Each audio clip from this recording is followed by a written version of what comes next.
Criminal पहले से था, उनको कॉन्स्पिरेसी का चार्ज लगाया गया।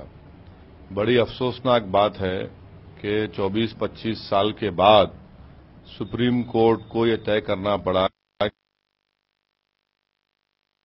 जोशी, उमा भारती और कल्याण सिंह भी कॉन्स्पिरेसी के में जिम्मेदार हैं।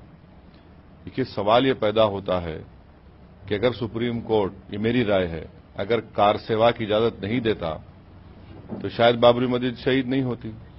मगर 6 दिसंबर का जो वाकया है वो हिंदुस्तान के लिए एक ब्लैक डे है और हमारा मुतालबा ये है कि कल्याण सिंह को ये गवर्नमेंट हटाए गवर्नरशिप से। वो कॉन्स्टिट्यूशनल पोस्ट के पीछे क्यों छुपेंगे और इनको ट्रायल फेस कराए। और दूसरी बात यह है कि चाहे समाजवादी हो, बहुजन समाज हो, कांग्रेस हो, बीजेपी हो, इन्होंने ये तमाम एक्यूज को बचाने की कोशिश की। अगर वो एक सिंपल नोटिफिकेशन इशू कर देते तो अब तक क्रिमिनल ट्रायल खत्म हो जाता। महात्मा गांधी के कातिलों का मुकदमा 2 साल में मुकम्मल हो गया और बाबरी मस्जिद जो महात्मा गांधी के कत्ल से बड़ा वाकया है 25 साल लग रहे हैं। आप क्या मुल्क को इंसाफ करेंगे, क्या पैगाम दे रहे हैं आप।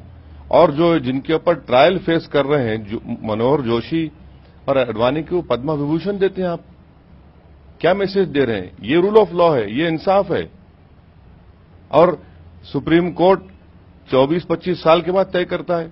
क्यों नहीं supreme court contempt petition hear करता।